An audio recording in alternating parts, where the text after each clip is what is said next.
On va essayer.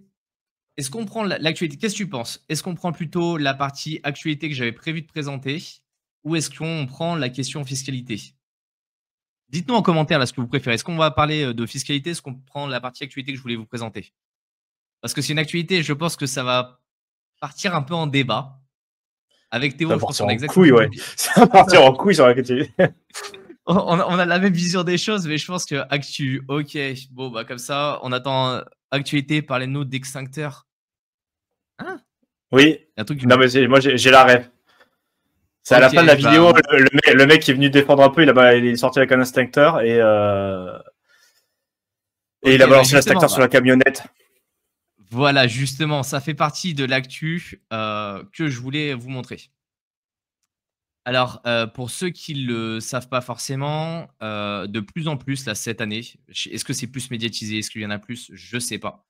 Mais de plus en plus, il y a des scènes, dans ce goût-là qui se passent. Alors là, c'est pas une scène où une personne se fait braquer dans la rue, pour son portefeuille. Ouais, c'est le mec avec l'extincteur effectivement, j'avais j'avais pas vu cette partie-là. Mais globalement, plus vous êtes exposé à la crypto, plus vous devenez une personne publique, plus potentiellement vous exposez vous-même et vous exposez votre famille. Il y a eu un doigt, coupé de mémoire, chez le père d'un mec, PDG d'une boîte crypto. Là, c'était la femme et potentiellement son enfant. Moi, il y a déjà 2 choses qui me choquent. Éric Larchevêque, je pense que vous le connaissez à peu près tous, qui a fait un tweet assez intéressant sur ce sujet-là, parce que lui, c'est une personne qui est exposée publiquement au secteur des cryptos et dont il a un capital qui est quand même globalement assez conséquent. Il y a 2 Et qui a choses été qui me posent impacté problème. directement par cette Et histoire, hein, parce qu'il y a eu quand même son associé qui s'est fait enlever et bien sûr, couper le doigt. C'est son associé à lui, parce que Rick Archevêque, c'est le patron de Ledger. Donc, il était ouais, ouais. directement exposé à ça. Donc, Et comme je disais, moi, il y a 2 choses qui m'interpellent. La première, quand on regarde cette vidéo et la médiatisation qu'en est faite, il y a énormément de personnes qui ont filmé et quasiment personne qui est intervenu. Ça, je ne sais pas, est-ce que c'est mon éducation, est-ce que c'est autre qui me choque?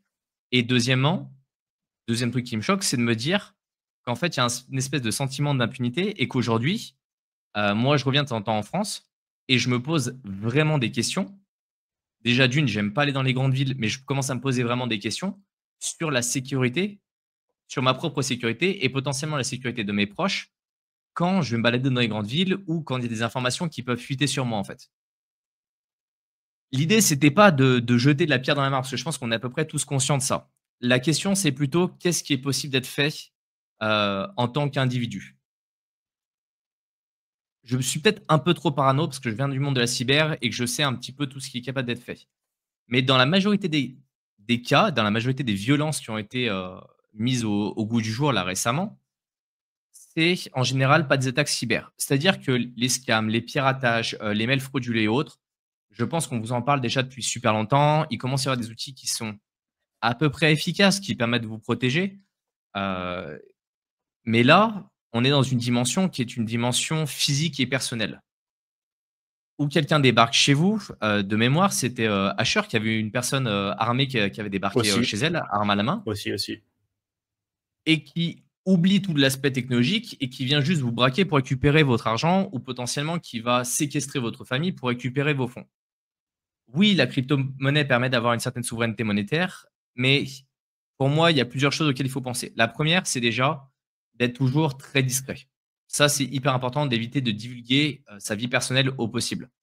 Quand on est une personne publique, c'est compliqué parce qu'il y a quand même un certain rapport de confiance. Quand vous dirigez Ledger, globalement, vous pouvez pas être, Satoshi. Vous voyez? Il y a quand même un minimum d'informations à faire circuler sur vous. Ensuite, il y a pour moi toutes les mécaniques de protection de vos cryptos. Pour ça, il en existe plusieurs. Vous avez votre clé Ledger sur lequel vous avez déjà des fonds. Vous avez la technique du 25e mot, qui est une technique un peu plus avancée, mais sur lequel vous pouvez avoir un portefeuille, on va dire fictif, où vous laissez traîner quelques milliers d'euros. Comme ça, si vous faites attaquer, bah, globalement, vous donnez vos 24 mots ou vous faites un extrait de cet argent en disant regardez, j'ai que ça. Je me vante d'avoir de l'argent sur net, mais en vrai, j'en ai pas beaucoup. Et après, le 25e mot permet réellement de débloquer l'accès à vos fonds. Mais l'attaquant n'est pas censé savoir que vous avez un 25e mot. Ça, c'est déjà plutôt une bonne chose, sous couvert de ne pas l'oublier, ce 25e mot, et de ne pas en faire n'importe quoi. Et après, il y a ce qu'on appelle le multisig. Et c'est ce qui a sauvé beaucoup de personnes. Quand vous êtes une structure, vous n'avez pas juste une ledger. En fait, le patron de chez Ledger, il va pas juste avoir une ledger et avoir toute sa fortune personnelle sur une ledger comme ça stockée chez lui ou dans un coffre en banque. Il y a ce qu'on appelle le multisig, c'est-à-dire qu'il faut plusieurs clés, plusieurs signatures pour pouvoir accéder au fonds. C'est très utilisé dans des fondations pour dire, voilà, par exemple, on a 6 clés, il en faut au moins 4 pour pouvoir déplacer les fonds. Il faut qu'il y ait au moins 4 personnes qui viennent signer les transactions pour pouvoir déplacer vos fonds. Et je pense qu'aujourd'hui, c'est quelque chose qui est indispensable si vous avez une fortune qui commence à être un peu plus importante. La problématique, c'est cette implémentation de ce multisig. Aujourd'hui, il y a 2 grandes possibilités. La première, c'est d'être sur un smart contract comme Gnosis Safe qui va gérer ça avec une interface qui est plutôt sexy, qui marche assez bien. Le problème, c'est que si le smart contract se fait pirater, bah, vous perdez l'accès à vos fonds. Donc, moins fan de cet aspect-là. Et ensuite, il y a l'aspect multisig qui est fait, par exemple, par du Electron, qui sont des wallets assez bas niveau sur Bitcoin, qui sont pas très sexy, mais qui fonctionnent assez bien. Et aujourd'hui, je sais qu'Ether travaille sur l'abstraction de compte justement pour permettre ce genre de choses de la manière la plus native possible. Donc, dites-moi un peu en commentaire comment vous gérez, vous, ces aspects-là, parce que ça m'intéresse, ne serait-ce que par votre vision des choses. Est-ce qu'aujourd'hui, vous vous sentez inquiet vis-à-vis de ce climat qui est quand même assez anxiogène en France? Est-ce que vous, je sais pas, vous posez toutes ces questions-là? Toi, Théo, comment tu gères cet aspect-là de manière globale pour éviter de te surexposer et potentiellement, si jamais quelqu'un venait t'attaquer, qu'est-ce que tu ferais, tu vois? Bah, après, moi, j'ai mis, enfin, tout ce qu'il y a à mettre en place, c'est fait. Donc, technologiquement, c'est voilà, le 25e mot, tout ça, c'est assez connu. Une partie en multisig aussi. Je suis en train de me renseigner sur le MPC aussi, parce que c'est une autre manière de le faire. C'est un autre un peu différent. Et d'ailleurs, les grosses boîtes, d'après ce que j'ai compris, sont même pas. Enfin, il y en a qui sont en multisig, mais il y en a beaucoup qui travaillent sur le MPC aussi. Donc, c'est un autre système de protéger tes fonds à plusieurs. Et après, c'est sécurité normale, hein, hygiène en ligne. Moi, j'ai pas d'Instagram, pas de TikTok, pas de Facebook, je poste rien du tout. J'essaie de rester le plus discret possible sur mes données. Et voilà, malheureusement, il n'y a pas vraiment de solution, hein, et ça, c'est un peu le débat où au final, on ne te laisse pas forcément te défendre, mais on ne t'apporte pas forcément une protection. C'est un peu le débat libertarien qui est en ce moment aussi, en fait. On ne te laisse pas te défendre, mais on ne te propose pas une protection non plus à la hauteur, donc c'est un peu compliqué, tu vois. Et malheureusement, je pense que s'il y a des mecs qui viennent t'enlever à toi, bon, c'est quelque chose, mais le problème, c'est que dernièrement, ils enlèvent des membres de ta famille, donc tu as beau avoir toutes les protections que tu veux, bah, concrètement, s'ils t'appellent en FaceTime avec ta femme, tes gosses, un calibre sur la tempe, je suis pas sûr que le multisig, tu vois, bon après, tu as des lock-up, des choses comme ça pour retarder l'envoi des fonds, 48 heures, des choses comme ça. Tu peux le mettre en place aussi. Mais c'est vrai qu'il y a quand même des questions, et je pense que ça a été un peu la goutte qui a permis d'ouvrir le débat, parce que jusqu'à présent, Ledger, bon, le mec, on en a parlé 2-3 jours. Là, j'ai l'impression qu'il y a un vrai débat qui s'installe par rapport à tout ça. Donc, à voir ce que ça va donner aussi. Mais c'est vrai qu'il n'y a pas de solution miracle non plus, quoi. Après, le débat, et c'est ce qui était dit un petit peu par de l'archevêque, le débat est plutôt porté autour de la sécurité et de l'intégrité physique des personnes et moins autour de la crypto, ce qui me pose un peu de problème. Euh, Parce que je vois passer les commentaires, globalement, on est tous du même avis, hein. Je suis parti de France en partie à cause de ces raisons-là. Je vous parlerai un peu de la Thaïlande justement sur ces thématiques-là. Est-ce que toi, en Espagne, si on prend d'autres pays, est-ce que c'est autant médiatisé? Est-ce que, par exemple, dans les actualités sur les 2 dernières années, tu as entendu parler de faits de mecs qui se seraient fait braquer parce qu'ils détenaient de la crypto? Ou est-ce que ça reste mitigé dans les faits divers, en fait? Moi, après, je suis pas non plus les infos comme ça, mais que je sache, il n'y a eu aucun cas. Et dans l'idée, c'est quand même un peu plus tranquille, hein. Tu vois, il y a plein de choses qui se passent en France. En Espagne, il n'y a pas eu ce genre de faits divers. Tu vois, certains trucs, j'ai pas forcément d'exemple, tu vois, mais dans l'idée, j'ai l'impression que c'est quand même un peu plus calme. Bon, il y a eu la coupure de courant récemment, mais bon, ça, c'était. Mais dans l'idée, tu vois, il y a on a l'impression en France, tu vois, qu'il y a certains trucs, ça veut dire, ah, ben, c'est normal, c'est un peu partout pareil. Non, c'est pas partout pareil. Et, et pour avoir voyagé quand même pas mal aussi, c'est pas forcément le cas partout non plus, tu vois. Donc, il y a aussi des questions, des vraies questions à se poser par rapport à tout ça. Et moi, ça fait aussi un peu partie, tu vois, le cadre de vie.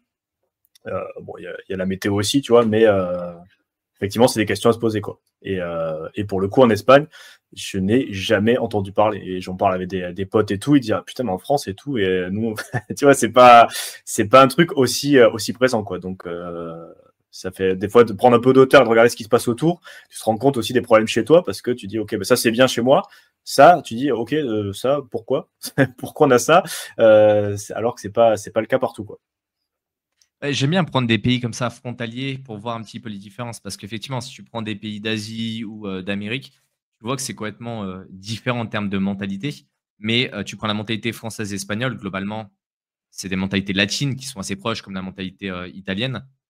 Et pourtant, il y a quand même des différences flagrantes entre les niveaux de sécurité et la perception de toute cette partie-là.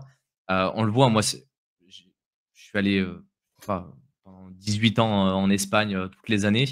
Quand on voit la Guardia espagnole, c'est pas notre police municipale. Et j'ai un respect pour tout le monde de ce côté-là. Mais il y a des choses qui passent dans certains pays qui ne passeraient pas. Et je vois, ne serait-ce que par rapport à la Thaïlande, je voulais vous montrer une autre actu sur quelque chose que j'ai trouvé très intéressant parce que j'en entendais parler.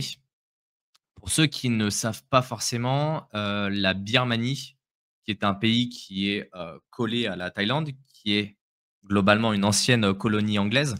Pour faire très simple, hein, historiquement, tout ce qui est à l'est de la Thaïlande, c'était des colonies françaises. Tout ce qui était à la partie ouest de la Thaïlande, c'était colonie anglaise. Et la Thaïlande faisait tampon entre les deux. En Thaïlande, il est illégal de faire tout ce qui est jeux d'argent. C'est-à-dire que les casinos sont interdits, il y a d'autres choses qui sont interdites, mais les jeux d'argent sont interdits. La crypto, est autorisée, il y a des exchanges, légalement, ils y travaillent sur le sujet, ils sont en train d'affiner, les différentes lois. Mais, ils ont une vraie problématique et tu parlais de coupure d'électricité tout à l'heure, ça m'a fait penser à cette news-là. C'est qu'il y a ça doit faire à peu près 6 mois, heu j'étais en cours de taille, j'ai des birmans avec moi et les mecs me disent: «Mais, il y a eu une grosse, grosse coupure d'électricité en Birmanie». Je fais: «Bah, tiens, surprenant» et ils me disent: «Bah, en fait, l'électricité vient de la Thaïlande et pourquoi ils ont coupé l'électricité en Birmanie?»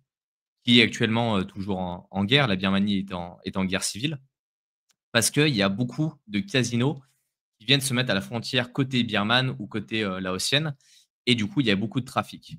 Et souvent, on parle de sécurité un peu élevée dans les pays d'Asie, mais c'est 2 choses différentes. C'est-à-dire qu'il y a pas de petits délits. Les petits délits n'existent quasiment pas, sur des pays comme la Thaïlande. Par contre, ils ont des problématiques de sécurité sur, des trafics d'êtres humains et autres, qui sont souvent, des personnes qui viennent de Chine. C'est des organisations souvent qui viennent de Chine et qui vont, utiliser les populations locales, que ce soit au Laos, en Birmanie ou encore, en Thaïlande. Et il y a par exemple un endroit qui s'appelle le KK Park et cette idée du KK Park, c'est une ville, qui est à la frontière justement entre la Birmanie et la Thaïlande, qui habite en Birmanie, qui est localisée en Birmanie et vu comme les salaires sont globalement assez bas dans cette région, ils leur promettent d'aller travailler dans ce parc informatique, ce hub technologique. Première chose qu'ils font, c'est qu'ils arrivent, ils récupèrent directement leur passeport, donc en fait, ils les condamnent à rester à cet endroit-là et à partir de là, c'est des usines à scam, c'est-à-dire qu'ils sont obligés d'avoir un certain rendement. Sinon, ils ont des traitements, humains qui sont juste, horribles, pour être vraiment, à ces niveaux-là, ouais. Je vais cacher les photos pour éviter de me faire ban, sur YouTube, mais je vous mettrai le lien pour ceux que ça peut intéresser et beaucoup de personnes disent: «Beh, pourquoi la Thaïlande n'intervient pas?» déjà d'une, c'est pas sur son territoire, premièrement. Oui, ils ont des ressortissants, mais ça reste pas sur leur territoire et en Asie, il y a vraiment cette souveraineté. C'est-à-dire que chaque pays gère ses propres, problématiques. Ça, c'est une chose. Et plus derrière, je regardais tous les commentaires des personnes, qui sont incapables de faire ne serait-ce que 2 minutes de géographie et qui ont leur prisme en disant: «OK, nous on vient en Occident, tout est bien, tout il est beau, il se passe jamais rien». Alors que du trafic d'êtres humains, on en a également en France, hein, il faut pas se leurrer. Pour avoir travaillé avec les autorités, je sais de quoi je parle. Mais vu comme c'est plus médiatisé, les gros crimes en Asie, on a plutôt tendance à se focaliser dessus. Alors qu'en France, on va plutôt avoir tendance à médiatiser tous les petits faits du quotidien qui sont peut-être plus impactants pour vous parce que ce genre de situation, en Thaïlande, quand on entend certaines personnes qui se retrouvent devant des tribunaux et autres, bah, c'est qu'à un moment où qu'il leur arrive des grosses galères, c'est qu'à un moment, ils ont côtoyé des milieux qui sont allés chercher. Quand vous êtes à 3 heures du matin dans un bar et que vous allez chercher de la drogue, vous allez en trouver, mais vous allez tomber sur des personnes qui font partie du crime organisé. Et il y a cette espèce d'impunité. Je ne sais pas si tu l'as déjà vu et comment tu le perçois, toi, Théo.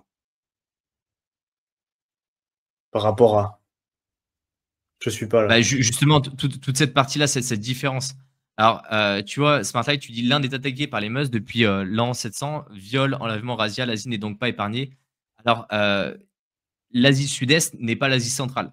Faut faire très attention à ça. Et après, il faut également se rappeler que la population de l'Asie, si on prend ne serait-ce que la partie est de l'Asie, c'est la moitié de la population mondiale, hein. Donc, il faut ramener aussi les chiffres aux bons endroits.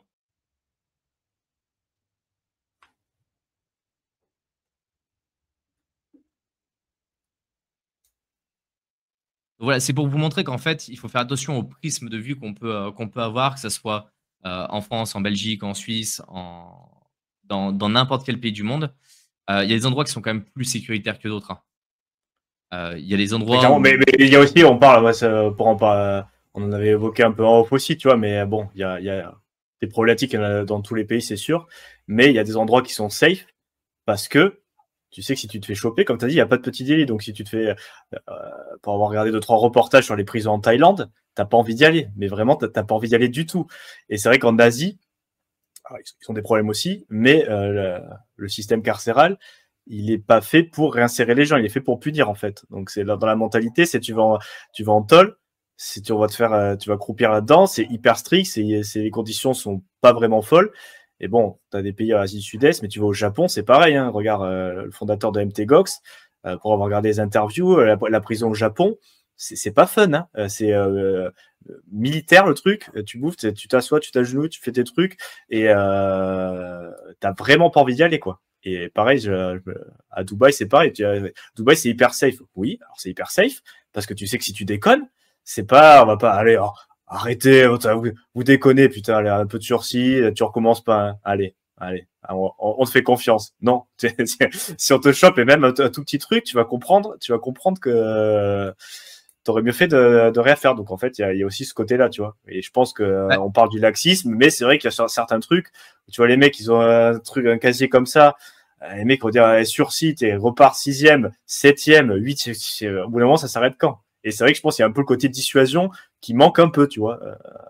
Oui. Alors pas forcément à la Nayib Bukele, parce que pour moi, retour d'expérience aussi avec quelque chose qui est un peu opposé à la France, par exemple, en ce moment, qui serait un peu le Salvador, hein, parce que c'est vrai que pour le coup, on en a beaucoup parlé pour le côté crypto, mais il y a une autre facette qui s'appelle guerre totale allez, contre les gangs, Boukele. où là, pour le coup, ils ont ouvert la super prison pour les gangs, et en quelques années, il est passé du pays le plus craignos au pays le plus safe en Amérique latine, mais même dans le monde, ça commence à être un des plus safe.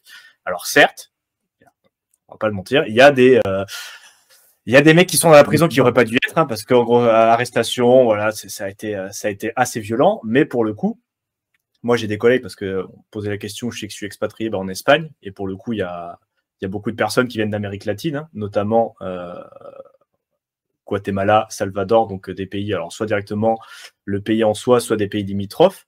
Et en fait, ils disaient, on n'en est pas là du tout en France, mais et les gens qui critiquent un peu les méthodes, ils disent, alors certes, il y a des choses à redire, mais moi, ce qui m'a choqué, c'est quand ils m'ont dit, en fait, à partir du moment où il est arrivé, il y a les ventes de vélos pour enfants qui ont explosé, parce qu'en fait, la vie avant, c'est tu sortais pas dans la rue. Donc, c'était, tu restais dans ta maison, tu prenais ta voiture pour aller à ton taf, acheter tes courses, mais tu ne pouvais pas marcher même en plein jour dans la rue, parce que sinon, c'était la camionnette Chronopost, et on appelait ta famille, voilà, alors de manière beaucoup plus récurrente que ce qui se passe en France, et pas que pour la crypto, là, c'était tout le monde, hein. Et pour le coup, c'était le cadre de vie était pourri, tu vois. Tous les commerces se faisaient taxer, et les enfants ne pouvaient même pas jouer dans la rue, en fait, et n'importe quelle ville. Et depuis qu'il est arrivé, bon, t'as cette possibilité qui sont ouvertes. Donc voilà, c'est pour faire des perspectives. Je dis pas que c'est forcément mieux ou que et voilà, ouais. Il y a des choses à redire, bien évidemment, mais c'est pour mettre en perspective différents systèmes. On a vu le Japon, on a vu la Thaïlande, on sait à peu près comment ça se passe en France. D'autres exemples en Amérique latine, bon là, c'est des visions un peu différentes, mais dans tous les cas, il y a des questions à se poser, quoi. Ouais, mais il y a déjà la partie culturelle qui est très importante, qui est très différente. Pour en avoir pas mal parlé avec des Thaïs, quand on leur dit pourquoi beaucoup de gens laissent les clés sur les motos. et je suis le premier à le faire, ce qui n'est pas forcément la meilleure idée qu'on ait. Mais ils disent, mais pourquoi on l'apprendrait en fait? C'est la question, c'est pourquoi? Ils te disent, mais pourquoi je prendrais quelque chose qui n'est pas à moi? Et ça, c'est vraiment, c'est culturellement parlant. Et du coup, si tu demandes s'il fait bon vivre en Thaïlande, vraiment pour avoir fait plus de 40 pays dans le monde et pour voyager encore beaucoup, beaucoup, pour moi, c'est le pays qui correspond le mieux à mes attentes en termes de critères de sécurité, en termes de qualité de vie, en termes de services, en termes de population, en termes de prix, en termes de fiscalité. C'est vraiment le bon compromis. C'est pas l'idéal pour tout le monde. Théo, il est venu en Thaïlande, il y a eu de la canicule le moment où il est venu, il est mal tombé. Il faut aimer aussi la chaleur. La Thaïlande du Nord n'est pas la Thaïlande du Sud, n'est pas la Thaïlande de Bangkok. Il faut faire attention à ça. Et après, ça dépend de ce que vous préférez. Mais oui, pour moi, il fait aujourd'hui, ma vision des choses est qu'il fait meilleur à vivre en dehors de l'Europe. Parce qu'il y a plein de raisons que j'ai données, pareil, dans un coaching de groupe. Mais ma vision des choses est que l'Europe est vieillissante, elle est à la traîne, elle n'a pas forcément envie d'innover. Et moi, je suis plutôt dans une vision où j'ai envie d'aller de l'avant, j'ai envie d'avoir des personnes qui sont ouvertes d'esprit, qui ont envie d'aller euh, se confronter aux nouvelles idées, qui gardent quand même une certaine tradition qui est assez importante dans la culture, qui sont très respectueux et surtout, effectivement, qui, quand il faut punir, sont là et il n'y a pas de souci pour ça. Et les prisons taille, comme je vous le dis, c'est loin d'être un paradis, hein. Je crois qu'ils ont eu quelques, justement, remarques, des trucs de droits de l'homme et autres dessus parce que, vu le nombre de personnes dans une cellule et vu ce qu'ils ont, comme qualité de vie, ça leur passe l'envie, ouais. Les prix sont bas en Thaïlande, ça dépend où tu vas. Tu vois, j'étais dans le sud il y a encore, ouais, 4-5 jours là et les prix sont 2 fois plus chers que chez moi dans le nord. Mais ça reste, beaucoup plus bas qu'en France. Si tu avec un salaire français que tu vis là-bas et que tu respectes la population et là vraiment je l'entends bien, respecter la population, arrêtez de vous prendre pour des rois. Oui, tu peux manger, beaucoup mieux. Après ça dépend. Je suis parti avec des personnes dans d'autres pays, eux ils aiment, surtout manger dans des trucs, pour touristes. Moi j'aime manger dans des boui locaux. Donc tu manges pas, la même chose, tu te loges pas de la même manière. Ça dépend ce que tu cherches comme logement. Moi je cherche plutôt des logements qui sont plus haut de gamme. Donc oui, je vais les payer plus cher. Mais après, c'est à toi de voir, c'est ton style de vie. Après, ne pensez pas que vous pourrez vivre comme un Thaï. Dans la majorité des cas, vous en serez incapable parce que c'est des logements qui ne vous conviennent pas, c'est la nourriture qui ne va pas forcément vous convenir, c'est un mode de vie qui ne va pas forcément vous convenir. Donc vraiment, allez-y et découvrez par vous-même. Oui, puis des bonnes surprises, parce que nous, pour le coup, ça fait à peu près un an où on y était. On avait fait un live en direct où Mick nous avait généreusement accueillis chez lui, dans sa ville. On avait été aussi à koh après. Mais pour le coup, tu vois, moi, j'avais quelques a priori aussi, notamment sur la bouffe. Effectivement, je confirme, il aime bien les bouffer dans les boui-boui. Il nous a amené premier jour au night market. J'ai dit, putain, j'ai vu la gueule des trucs. J'ai dit, là, c'est sûr, je vais choper un truc là. Day one, il va me foutre la chiasse de tous les diables. Et au final, on a bouffé que dans les trucs comme ça et j'ai rien, mais rien. Même pas un petit truc d'esto, rien du tout. Et franchement, trop bon. Et effectivement, ouais, c'est un plat, comme dit Néozaru, ouais, entre 1 et 3 balles, t'as un pad thai ou du riz avec Du de la patin, viande, des t'as légumes. plein de choses, Ouais, ouais. pas, ouais. Donc pour 3 euros, tu bouffes. Après, bon, si t'as si t'as un peu plus faim, tu vas peut-être t'en mettre pour un peu moins de 10 balles. Mais 10 balles, franchement, tu bouffes très très bien. Tu te mets deux gros plats, plus un mango juice ou un truc comme ça. Et franchement, tu sors, t'es bien, quoi. On passe le bonjour à Mamadeng, chez qui on a fait le chiffre d'affaires de la semaine à Du chaque fois mois. qu'on va à Koh Lanta.